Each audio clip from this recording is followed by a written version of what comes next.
Hi everyone, this is a video about a question about how to antidote a flare that's related to LIBO, also known as large intestine bacterial overgrowth.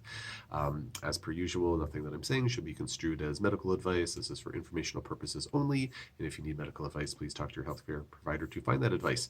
So this question was posted on one of my other videos, and it was kind of a multi-part back and forth here, but the gist of it, if I'm understanding it correctly, is that this individual has LIBO, and if they don't get enough sleep or they have too much stress, then they get a flare-up, and it looks like it's mostly creating pain in the cecum, which is the last part of the, or it's the kind of junction point of the small intestine and large intestine. It's kind of like the first part of the large intestine. And so it's down in the lower right quadrant of the abdomen, give or take. And what can be done about that? So again, informational purposes only. But in my experience, if I have patients with LIBO and they have, if they get symptom triggers by stress or not getting enough sleep, which is a form of stress. I understand they use sleep deprivation as a form of torture in some places. Shouldn't torture anybody ever, of course, but I understand that's it's not good. It's very stressful on the body to not get enough sleep. And so my thought in that type of case would be, well, what's actually causing that flare up? Is it that there's such a sort of a tenuous balance there in terms of like, okay, the LIBO's like just on the edge of, being even more inflammatory, and if the system's too stressed, then the immune system just can't seem to push back enough and the LIBO starts winning? Or is it more that the elevated stress hormones are creating more of an inflammatory cascade? And I mean, it depends, I suppose. But in my experience, I would say it'd be more likely that it's the stress hormones creating more inflammation in the body, maybe like leading to mast cell activation, leading to a histamine dump, causing more symptoms. These bacteria, of course, can replicate so quickly, compared to our human cells, but it's not like they don't reproduce like just, instantaneously or within seconds. So if it's more of like a fairly immediate flare. It's like, I've had a really stressful day, or I've had a stressful few days, and I'm, my symptoms are like, just really spiking up. I'd be thinking in that case, it's more of a, well, maybe we want to work on sort of antidoting histamine and reducing those stress hormones. So one of the most effective things that I've seen in my practice to help reduce stress hormones is this extract called Relora.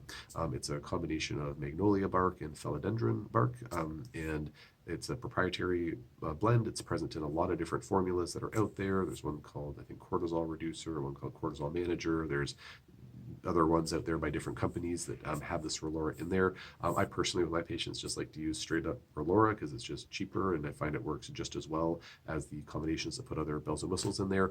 But that, to my understanding, it works by reducing cortisol, as the name, cortisol reducer suggests, as the one product's name that. And so that can be oftentimes very helpful when it's really like I'm too stressed and I'm just kind of like too busy kind of burning the candle at both ends. If it's more of like an anxiety related stress, then things like liposomal GABA or using certain herbs like lemon balm or California poppy can be sometimes more helpful in those types of scenarios. And there's other things that can help too. Taurine and passion flower and various things, but kind of my go-tos would be, Relora if I want to reduce cortisol, and then if I'm looking for more of like an anti-anxiety type approach, those herbals like lemon balm and California poppy or liposomal GABA tend to be my go-tos. In terms of mast cell stabilization, if the stress is triggering more, histamine release, that would be things like possibly antihistamine medications like cetirizine, also known as Reactine or Zyrtec, depending on where you live, or possibly Benadryl, depending on the case, or a mast cell stabilizer like quercetin, or maybe PEA, or maybe luteolin, or maybe black cumin seed, or whatnot. So those would be more of like the direct anti-inflammatories. If it's more of a stress causing like an actual spike in LIBO, which I think would have to happen over a longer period of time, then in that case, it would be more of a, well, maybe we need to up the ante or up the dose with the antimicrobials that we're working with.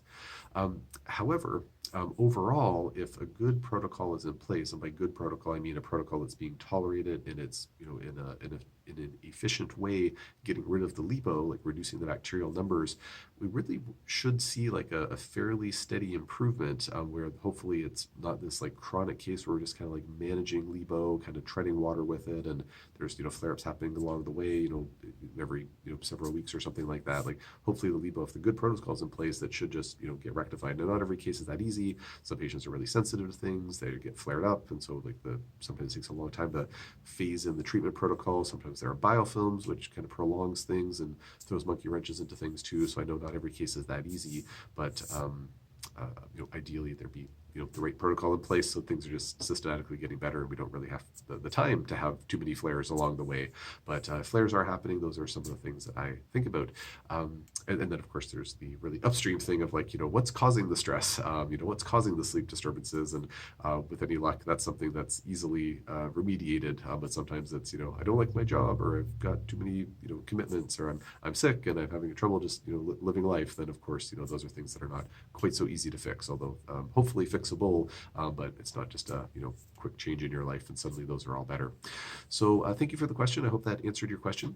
If anybody has any questions about this topic or anything else, just post in the comment section below and I'll do my best to answer as soon as I can.